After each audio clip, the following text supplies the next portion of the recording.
Okay. Hello, everyone.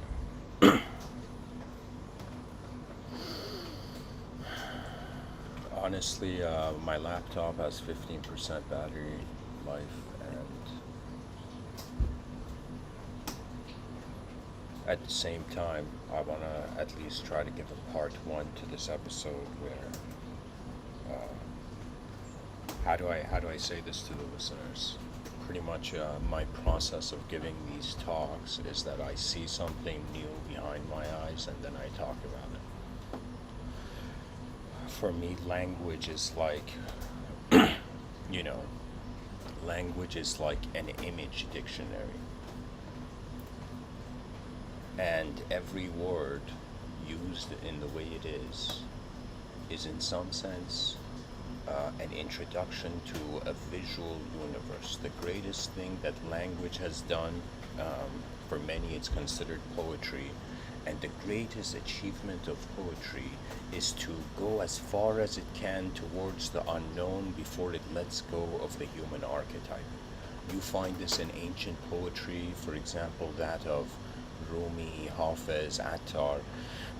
These ancient poets, if you read their poetry, and it's not just in just Persian culture, there's other cultures as well, but these three Sufis, their poetry is so fascinating because as you read their poetry, you notice that they are taking the attention of the viewer to a state of consciousness that is not self-bound. That's the greatest achievement of poetry. It is the mind's effort to go as far as it can beyond itself, but still remain a bit human. So let me check and see if this is audible. Okay, it's audible. Anyways, to the title. Endless potential explanations for an infinite universal expanse. And this is part one because the laptop's going to die soon. And then it's going to be reborn in part two. But anyways, this notion occurred to me, something which I feel the members of our species, human species, have not taken into consideration of its implication. You see, there's some things that a person can have no emotion towards, but what it does in the long term suddenly brings forth emotions. People who overthink or plan ahead, they are in some sense trying out prototypes of potential emotions. But anyways, I thought about it this way, that human beings have a major problem, and our major problem is that we all consider we have minds. Every person you see who has some sort of intelligent, organized behavior, we say there's a mind behind that. However, we don't know what the mind is, and I think people don't realize what an important era we're in, because regardless of your let's say past certifiable achievements, it's like regardless of what you have done on this planet, if we as a species forget that it's all surrounded by the unknown, we get trapped into belief. Here I'll name it belief anima. What I mean by this is that we get looped in ideological patterns, because these ideological patterns become collectively actualized.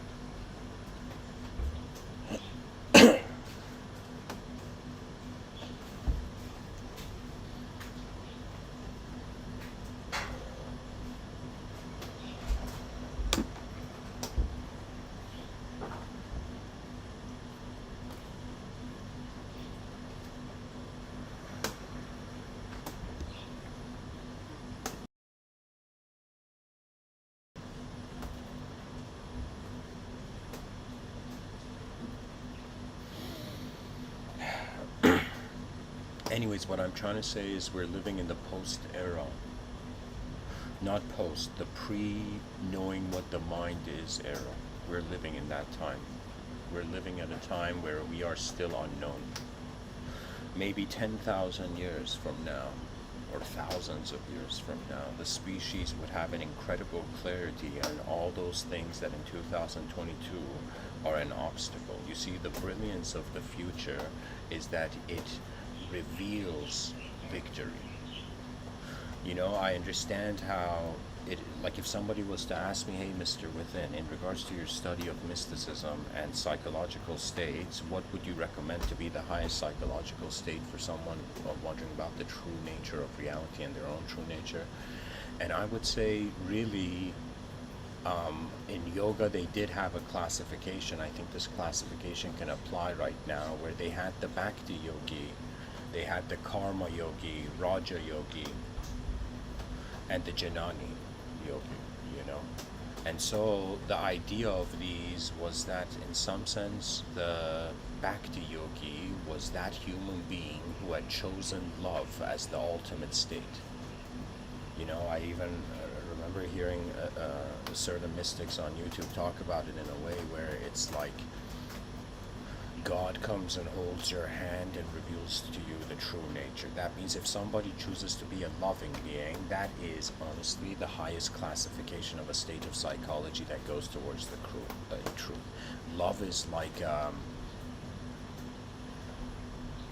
is like an airplane, okay? Karma yoga is, we'll go to karma yoga next. Karma yoga is called this yoga of karma. It's the yoga of action. That means some human beings are on this plane of existence currently where it's as if, I can't speak that far for their future, but I'll say it's as if some people have come here not for just love, they have come here to experience how change happens.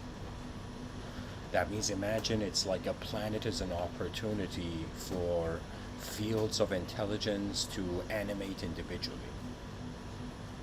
And the intent behind these fields of intelligence are different, and in different phases of a human being, it's different. But I would say Bhakti Yoga, love is pretty much the highest archetype. It is actually somebody who has a loving state of mind. They experience such a higher quality of life than somebody who's just chasing the right and wrongs of events. Okay? But this is the challenge of our time, that society is built in many ways at the same time. The Raja Yogi is the yoga of knowledge. And that it's another way of saying some beings come to realize their true nature not just through love, not just through karma, not just through work, but they realize it through knowledge. And knowledge is this beautiful thing when in the edge of the world that you have been, you suddenly see a new world. This is something that teachers don't explain, so the students don't care about the sensitivity of the information the teachers in the educational system talk about, right? You know, it's like I remember I had a sales job for some time, and the first thing my boss said to me is like, people buy from a friend. And then I suddenly realized how hilarious a friend is an honest being. That means it's as if the greatest attitude in sharing something is honesty, right? If a person has honesty, they will be pulled towards Bhakti Yoga inevitably. Because you know, the thing about karma and the notion of an eternal attention and an eternal intelligent attention of a field of being,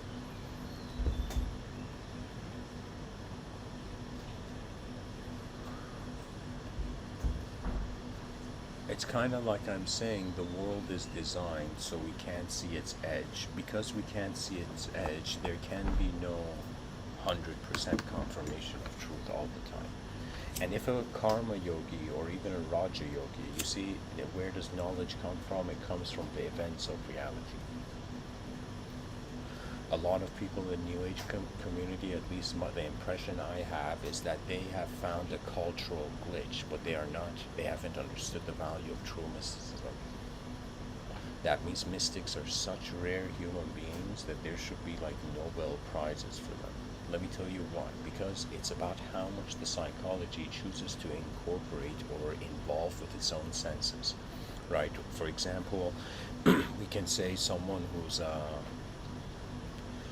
I don't know, I have this view that aside from this endless ways to share something that we can't see its edge. Like, aside from all the stories that can be told, my finding so far through the path of the Raja Yogi has been this: that knowledge is not looking for truth as a snapshot photo or an answer. That the greatest knowledge is peaceful presence. I can't tell you how important this has been, and I have experienced moments at least where I feel I suddenly, it was as if the moment revealed itself and I noticed the nature of a peace before one is born to themselves. You see, it's a bizarre concept, but it's as if we have a physical birth that happens once on the planet, but we also have a psychological birth that happens any time we oscillate between unconsciousness and consciousness.